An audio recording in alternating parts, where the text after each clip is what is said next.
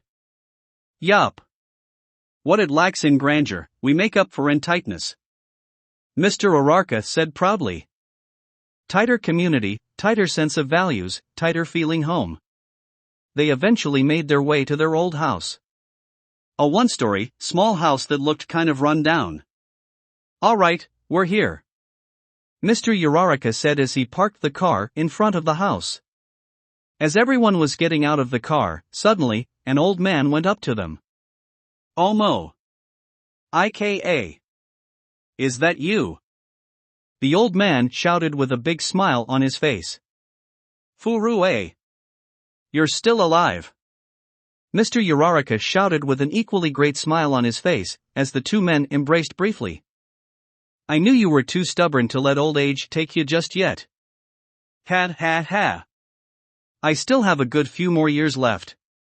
Furue chuckled. So what brings you back?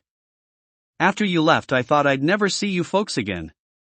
We just wanted to get away from the city for a while we celebrated our little Ochako passing the licensure exam. Mrs. Uraraka explained. Oh. So little Ochako is finally a full-fledged hero now. Furue said, looking at Ochako with a proud look. I never thought I'd live to see the day. I'm not a hero yet, I just have a provisional license, Ochako said, looking a bit embarrassed. Still got a couple more years before that happens. Well, I'll try to hang on until then, Furue said with a smile. Well, much as I would love to talk a bit more, I'm sure you're all tired, so I'll let you go. Oh, but one more thing. The water's not gonna work. The whole town's water system's been shut down. What? What the hell they do that for? Mr. Uraraka asked in confusion. How the hell is anyone supposed to get any water? We're stuck with the bottled stuff, I'm afraid, Furue explained sadly. Something happened to the lake. One day, a lot of people just started getting ill, and we found out it was cause the lake had been poisoned. Poisoned? Ochako questioned, looking absolutely shocked. How did the lake get poisoned? No one knows. Just suddenly happened one day. And it started getting worse and worse. Furue explained. Now the water's basically just pure poison. We've tried going to investigate it, but even the air around the lake's toxic. No one's died just yet, but we've had some close calls. If it weren't for that newfangled medicine from the Midoriya Foundation, at least 10 of us would have kicked the bucket already. Have you called the heroes to help solve the problem? Momo asked. Little lady, we ain't got no heroes round here, Furue told her. We have to call heroes from the nearest city over. And let's just say, we ain't high on their priority list. It's going to take a while for them to come around here, so until then we just gotta sit tight and hope the poison doesn't come our way. You mean it's spreading out from the lake? Mina asked. Yup. We don't know how far I'll go, but if it comes to town, we'll have no choice but to leave. Furue explained, looking absolutely crestfallen. We won't let that happen. Ochako said resolutely, causing everyone to look at her. Ochako looked at the girls. Sorry if I may be asking for a bit much, but could you guys please help us out? I can't let my hometown get destroyed. Plus, I really love that lake. I used to go down there all the time to play and look at the stars. If it's been poisoned, then I need to find a way to clean it up. Yeah. Mina cheered. You've got my support, Uraraka. Much as I hate to break it to you, but we've still only got our provisional licenses. Sue pointed out.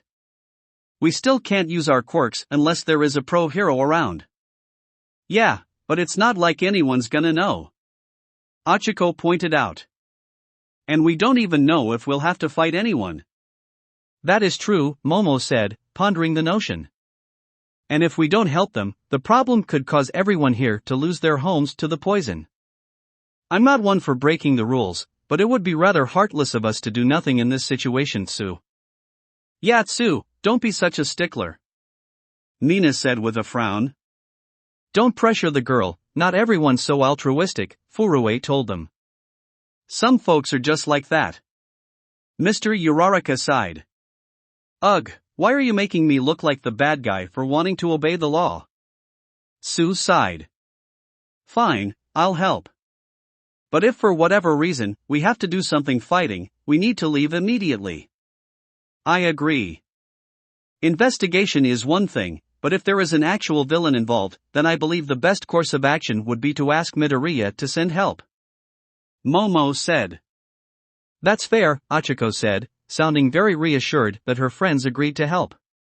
Thanks, guys. I really appreciate it. XXXXXXXXXXXXXXXXXX. Since the whole lake was a completely toxic area, they'd need special suits to even go there.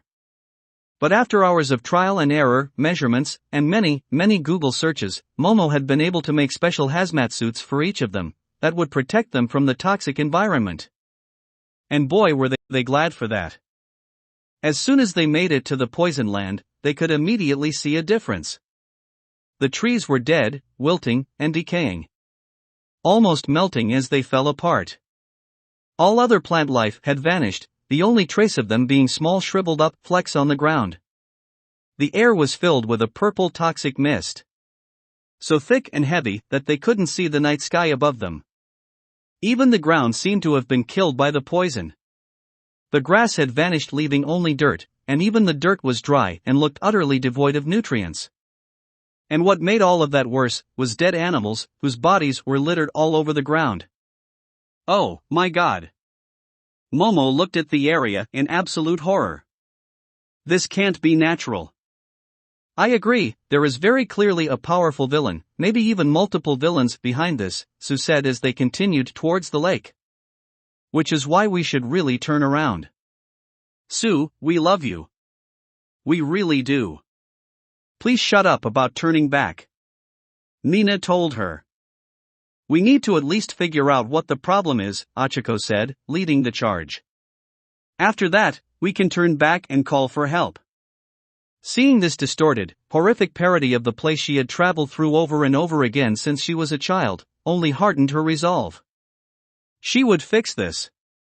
Not just for herself, but for the town.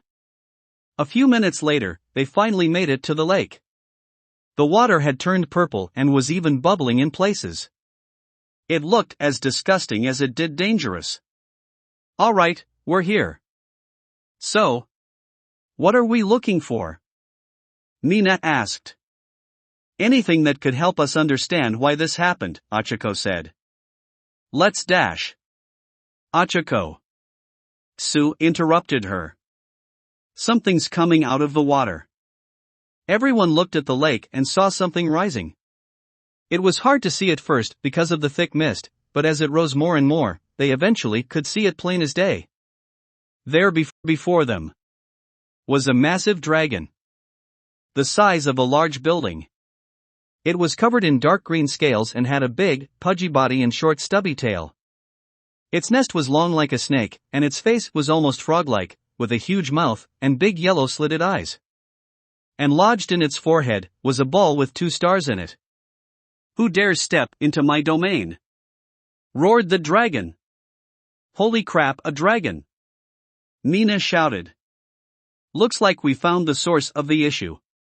Time to leave. Sue told them. Who are you? Why are you polluting the lake? Achiko asked the dragon. Can't you tell you're hurting people? Hurting people? Why should I care? Roared the dragon, glaring down at Achiko. This lake is mine. If you humans wish to mess with it, then it's your own fault you're getting hurt. He's speaking like he's not human. Is he not just someone with a dragon quirk? Momo asked herself. Sue grabbed Achiko and started dragging her away. Let's go. See ya. Mina shouted as all 4 of them started running. Splat. As they were running, the dragon shot out a blast of thick, toxic sludge from its mouth, landing in front of them, forcing them to come to a stop. Who said I would let you escape? The dragon sneered.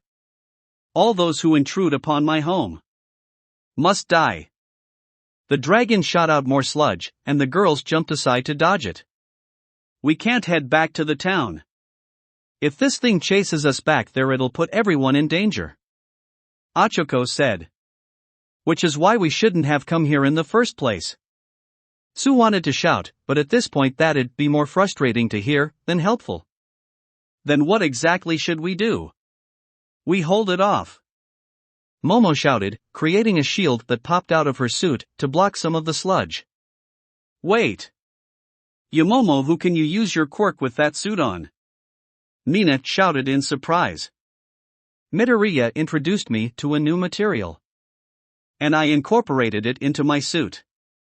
Momo explained. Azui and Uraraka should also be able to use their quirk to a limited extent, but Ashido is powerless. Which is why she should be the one to head back and call for help. Right. Achiko said as she activated full cowling. It was time to take her lake back. Chapter 251, Lake of Shadows. Uraraka, Azui. I need you both to distract the monster while I work on something. Momo said as she used a shield to block some of the toxic sludge that was shot at her by the dragon. Just don't damage your suits. If even the slightest hole opens up, you could die. Uraraka, try not to use too much of our power. Why can't things ever be easy? Uraraka bemoaned. She charged forward, running over the surface of the water. Before flicking an air bullet at the monster's face, not doing any real damage, but annoying the beast enough to get its attention. Rah-ha! The dragon roared as he let out a stream of poison from its mouth down at Achiko, which she dodged by continuing to run across the surface of the lake. Meanwhile, Tsu had jumped onto the monster and started climbing around, looking for a weakness. It's really hard to keep my grip while in this suit. Azui thought as she grabbed tightly onto the scales of the beast. Achiko jumped onto the edge of the lake, grabbed one of the dead trees, and picked it up, before running back on the water. The dragon shot more of its sludge from its mouth at her, but Achiko was able to dodge each shot and stream of sludge and get closer to the dragon. It opened its mouth to shoot more sludge, but Achiko jumped up and threw the tree into its mouth. Gah! The dragon choked a bit as the tree entered his mouth, but before it could spit it out, Achiko jumped up and punched the tree into the dragon's throat. Ack! The dragon continued to choke on the tree, which was now lodged in its throat. It wildly thrashed its head about, trying to do anything to get the tree out of its throat, but all that did was crush and break apart the tree, and the broken pieces got lodged into the sides of his throat. Unfortunately, all that thrashing made it really hard for Tsu to keep her grip, and she was thrown off the dragon and fell into the water. Thankfully, the suit protected her from the extremely poisoned water, but she was far too close to the thrashing dragon for comfort. In fact, she was close enough to spot something. Its underside, which was hidden underwater, had no protective scales. Its underside has no scales, Tsu said via her in-suit communicator, as she swam away from the dragon. Thank you. Uraraka, can you expose its belly? Momo asked over combs. I can try, but it won't be easy, Achiko said. Achiko ran away from the thrashing dragon and stopped on the edge of the lake. Alright. Time for a trial by fire. Uraraka aimed her hand at the dragon's neck. Black whip.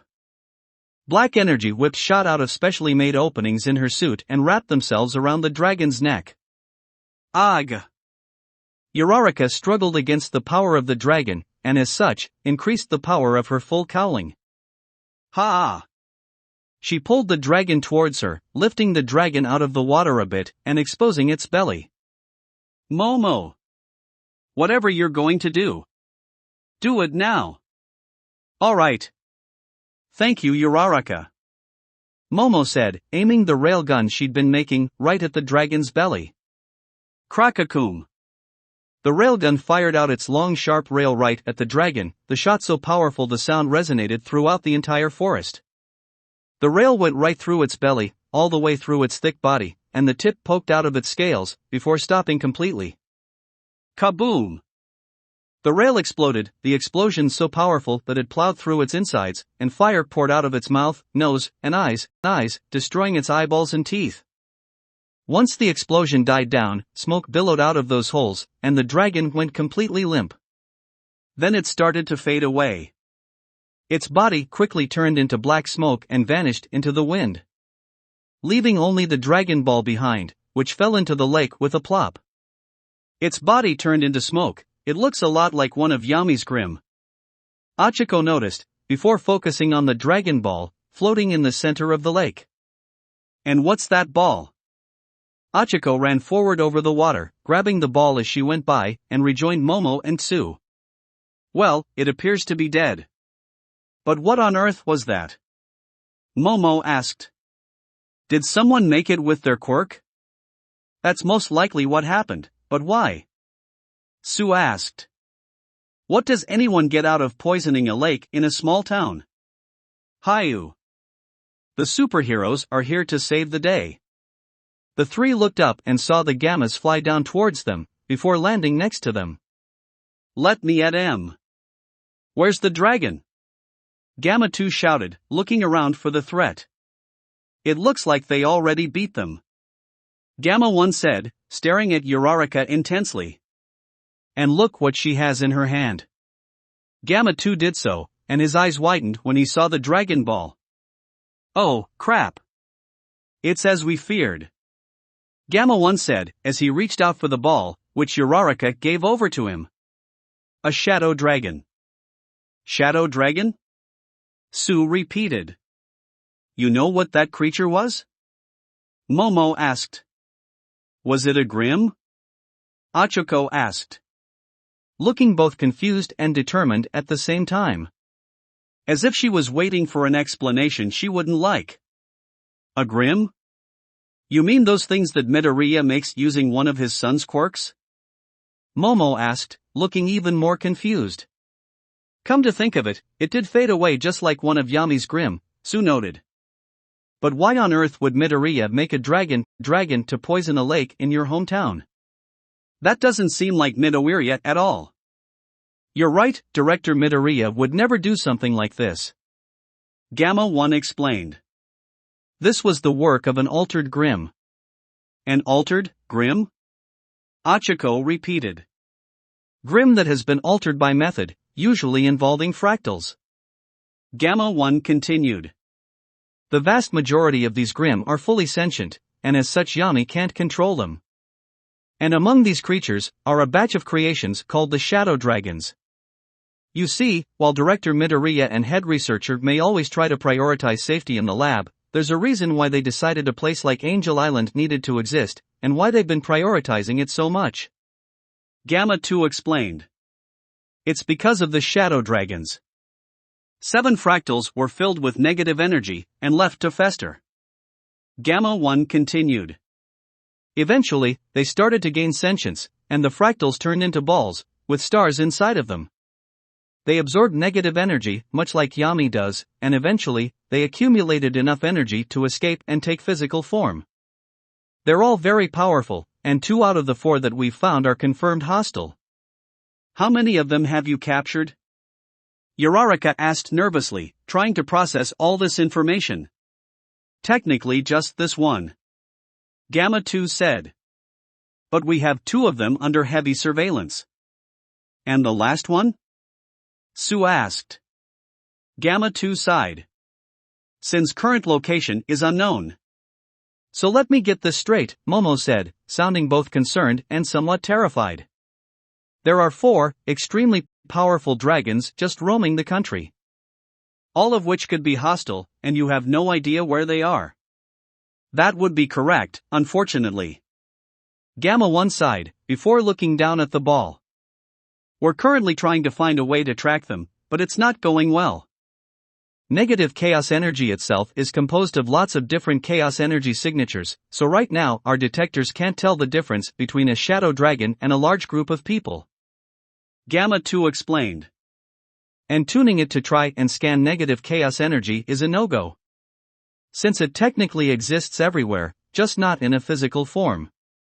So we have to find a way to detect manifested negative chaos energy. I see. Achiko frowned. Suddenly, a portal opened behind them and Izuku came out, wearing a suit similar to theirs. I am so sorry. Izuku immediately got on his knees and apologized. I'm so sorry that this all happened. Achiko frowned. Izuku. I don't blame you for this. The whole thing was a terrible accident, and it seems like you're doing everything you can to make it right. Honestly, I don't know enough about the situation to pin blame, but since I know you, I'm going to assume this was more of a who-could-have-known accident, Sue said. I agree with Azui, please raise your Midoriya, Momo told him. For now, let's just focus on fixing the issue. We already killed the dragon, so how can we fix the lake? Oh, the dragon's not dead. Gamma 2 chimed in, causing the girls to quickly look at him in shock.